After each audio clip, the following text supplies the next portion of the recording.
poem can be written in so many different ways. And that's the fun part of learning the art of writing poetry.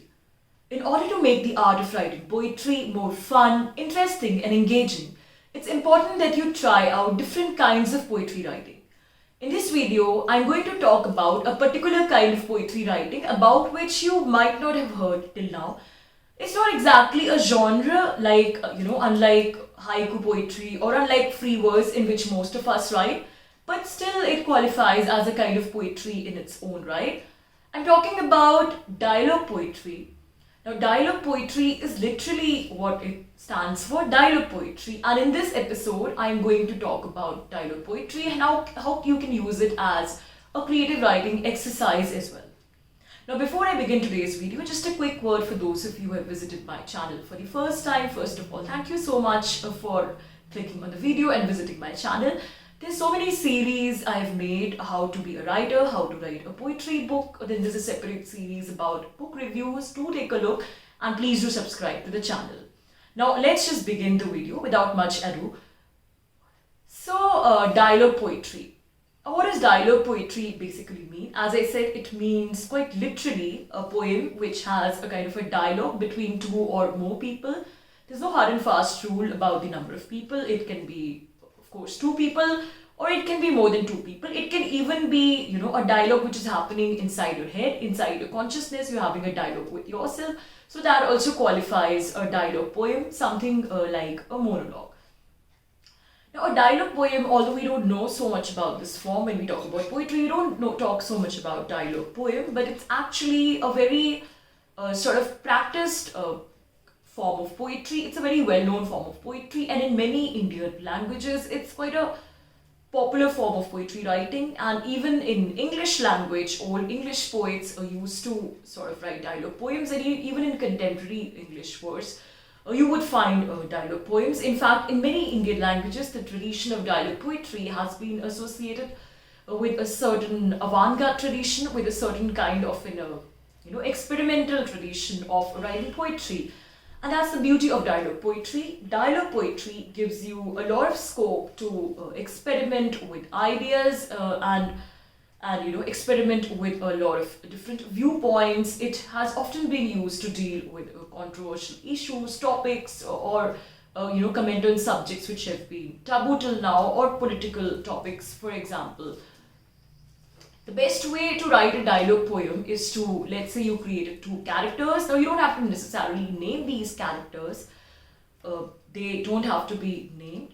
And give these characters conflicting viewpoints on a particular issue. Take one issue and give these characters conflicting, opposite viewpoints on this issue so that you can create a kind of conflict. You can raise an issue through your dialogue poem. So let's say we are talking about technology. So you have these two characters. One character is like really pro-technology. Wow, technology is awesome, and technology is something which is saving the world, which can save the world, and the world will go all, in the way of technology. The other character is completely against technology, and they think that technology is literally ruining the world, maybe, ruining climate and things like that. So these two characters at loggerheads, then you create this conflict between their dialogues, and you juxtapose their dialogues in your dialogue poem, and you create this conflict. Now, whether to resolve that conflict towards the end of the poem or not is up to you. Or to give you another example, you can take a topic like existence, for example, a classic topic. One of your characters is a firm believer of life. They say, hey, life is beautiful. The other character is like, but, death is waiting for us. So you create it's like waiting for Godot kind of scenario. You create a debate on existence through a dialogue poem. So be it any topic, social, cultural topic, political topic, dialogue poem gives you a great opportunity to explore this topic in a very creative format. And the fun thing about dialogue poem is that, as I said, you can use it as a poetry writing exercise. You can even perform a dialogue poem. If you're the kind of person who likes performance, enjoys performance, then get together in a group of 4 to 5 people and sort of write dialogues amongst ourselves, designate a particular character to each one of you, and you can enact those dialogues.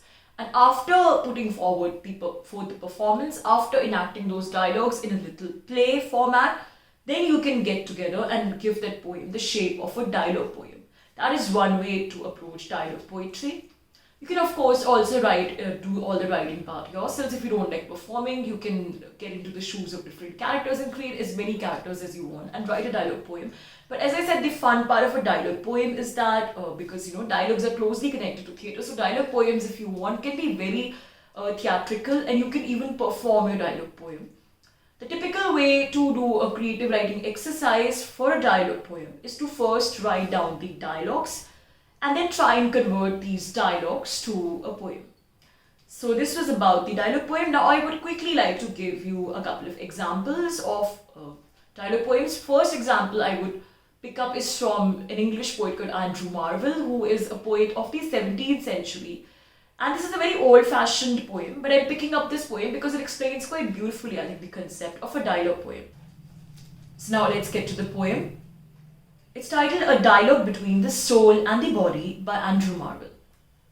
So first the soul speaks. Soul.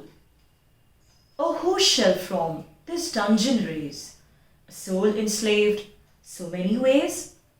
With bolts of bones that fettered stands in feet and manacled in hands. Here blinded with an eye and there deaf with a drumming of an ear. A soul hung up as 'twere in chains of nerves and arteries and veins, tortured besides each other part in a vain head and double heart. Body. Oh, who shall me deliver whole from bonds of this tyrannic soul, which stretched upright impales me so, that mine own precipice I go, and warms and moves this needless frame, a fever could but do the same. And wanting where its spite to try, has made me live to let me die. A body that could never rest, since this ill spirit it possessed. Soul. What magic could me thus confine, within another's grief to pine? Where whatsoever it complain, I feel that cannot feel the pain. And all my core itself employs, that to preserve which me destroys, constrained not only to endure diseases, but what's worse they cure. And ready of the part to gain, am shipwrecked into health again. Body, that physic yet could never reach the maladies thou me do teach, whom first the cramp of hope does steer, and then the palsy shakes of fear, the pestilence of love does heat, or hatred's hidden ulcer eat, choice cheerful madness stirs perplex, or sorrow's other madness vex, which knowledge forces me to know, and memory will not forego. What but a soul could have the wit to build me up for sin so fit? So architects to square and hew green trees that in the forest grew.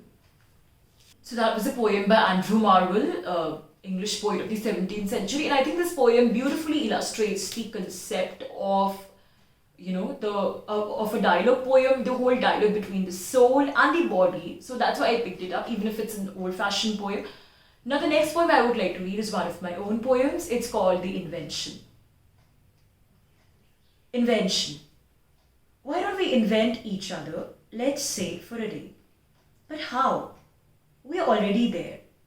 Yes, but I'm saying we invent each other. Wow, let's do that then. Okay, then let's throw a party to celebrate this grand decision of ours. But we don't have time. How will we decide how to invent each other if we while away all our time partying? Well, that's the idea. We decide how to invent ourselves precisely during the party. And how is that?